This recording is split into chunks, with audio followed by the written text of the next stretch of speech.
everybody. This is Under the Arch Sports. I'm Eric Hobbs. And I'm David Woldingen.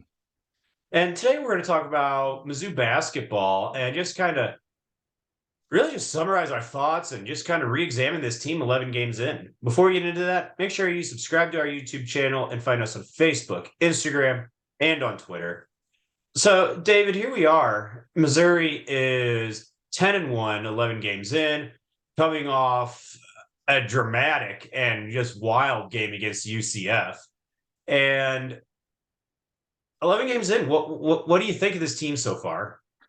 Honestly, it's still really hard to get a gauge on them because of all the light cupcake type teams they played in non-conference. Other than the Kansas game where they got blown out, however, they blew out Indiana as well, who was 14th in the country. So again, still hard to get a gauge on this team.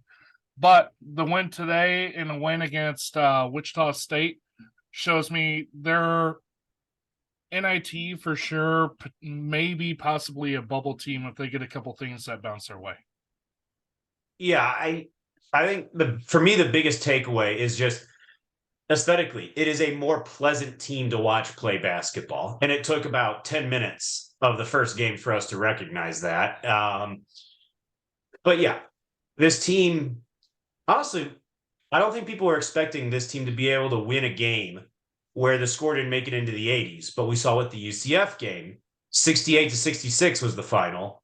And after they calmed down after that disastrous start down 10-0, after that, they beat UCF 68-56. If you take out that 10-point deficit that they got themselves into to start. I think the interesting thing about Missouri is you expect Demoy Hodge to be among the leading scorers in any given game. He's the leading scorer with 16.4 points per game. But David, other than that, you really don't have a clue who's going to lead this team in any given game. Yeah, nobody's really stepped out. However, we have 5 guys in double digits in scoring, so any one of them could come out and put on a show in any game. It just depends on who's hot. You have you're talking Kobe Brown, who expected. You have Noah Carter. I think that was expected. Nick Honor. I didn't expect that personally. And then DeAndre Golston, after his heroics against UCF, up to an even 10 points a game. Yeah, so any one of those guys, and there's a few on the bench who could always step up too.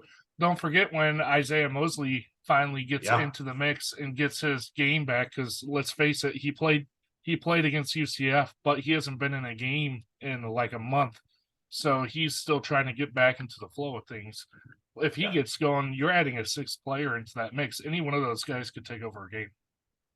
Yeah, and that's important for Missouri because we alluded to the schedule being, paper thin to start off the season.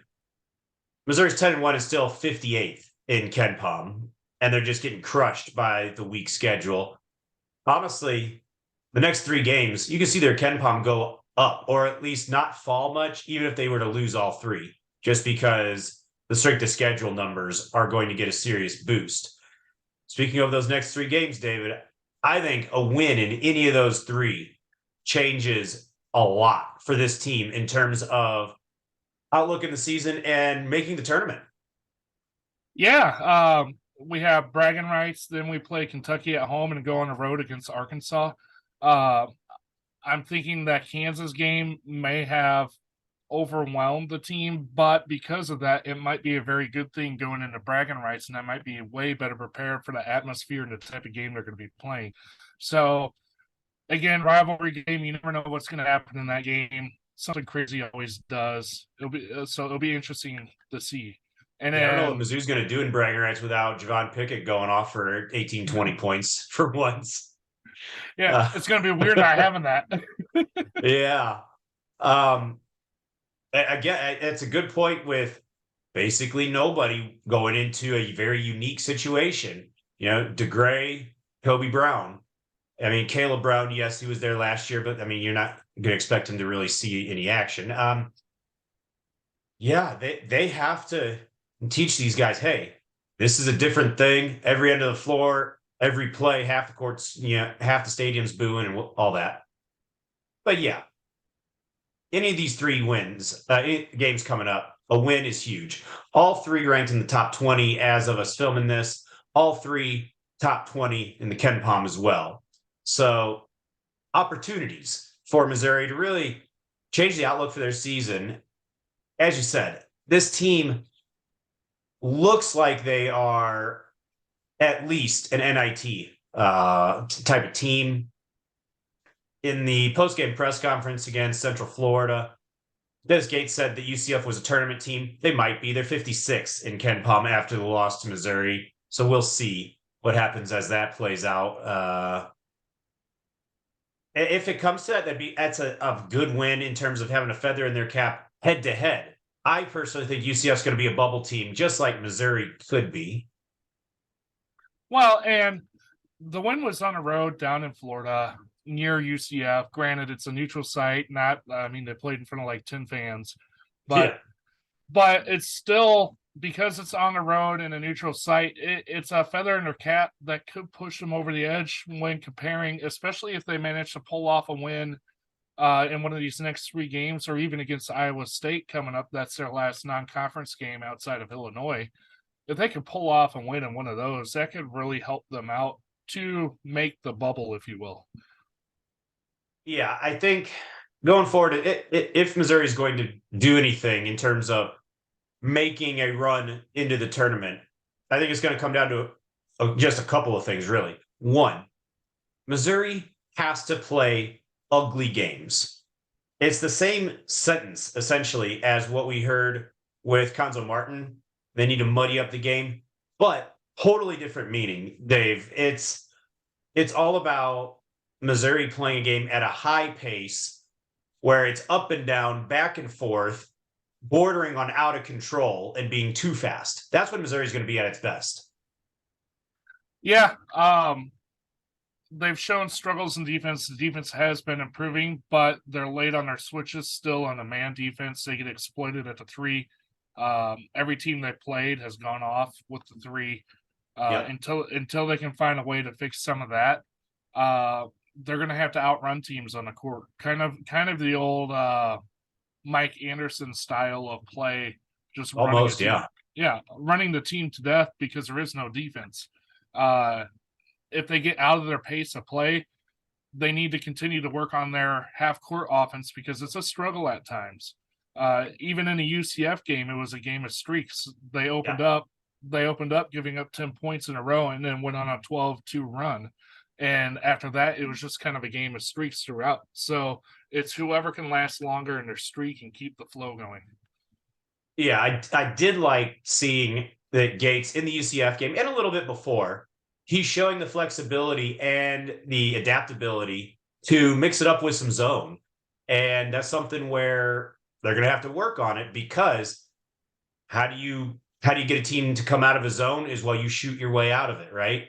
So that's Missouri's weakness. So they're going to have to be careful, because while it's a different look, they do run the risk of getting absolutely lit up from 3, potentially even more than they are now, if that's even possible. I don't know if anything's going to happen in half-court offense. I don't know if that's going to happen. I don't think these guys have the ability, frankly. They're so much better than what we were seeing last year, but when it's a half-court game, it almost turns into just one-on-one. Well, and that'd be important going back to Mosley. That'd be huge if he can emerge, because that's one where he could actually make that somewhat effective. I find it interesting in the UCF game today that Aiden Shaw only played about 3 minutes. Like, I honestly didn't even notice him when he got on the court because it was so short. When you have the versatility and the depth to sit someone like him, especially with his athleticism and talent, it shows that on any given night, you can throw any type of lineup out there, and he's going to definitely be needed in SEC play with his size. Yes. So I don't know why he was sitting, but I feel like he's another passer underneath that could suck people in, and that might be why the half-court game was a little sluggish today. But he could definitely make an impact just with his size underneath. Yeah, I think Shaw only registered 1 foul. Otherwise, he wouldn't have even been in the scorebook against UCF. need more out of him. Maybe he just wasn't feeling good or so. I don't know, but hopefully it's just something like that and not another emerging Mosley type mystery situation, because this team needs everybody to chip in if they're going to make the tournament. But here we are, David, coming up on Christmas. Bragging rights is the next game, and this team making the tournament is still a plausible discussion. That's the biggest takeaway for this program in year one, and that's a good thing. Well, and the fact that they're showing their fighting spirit and competitiveness. Now, again, they got housed by Kansas, unfortunately, but so everybody's getting housed by Kansas. Yeah, So I mean, yeah, Indiana, who's 14th in the country, lost by 22. So I take that with a grain of salt, and it's another challenge for Mizzou to show what they can do against a top team. If they shoot like they did today with their threes, it'll definitely keep them in the game, and it'll be a heck of a ball game to watch Thursday. Yeah, I think there's a chance. The Kansas game, as discussed, huge benefit in terms of just having a crazy environment under their belts already. I'm hard pressed to think Illinois has had anything like that in terms of what they've played so far this season. So perhaps a small advantage for Missouri going into this game. We'll see as that game comes up. I would say the closest they had is when I beat Texas in Madison Square Garden. There you go. But until then, stay tuned. We have our bowl game preview and predictions coming up. Guys, it's bowl season, holidays coming up. Enjoy your time with your families. And as always, thank you for watching Under the Arch Sports.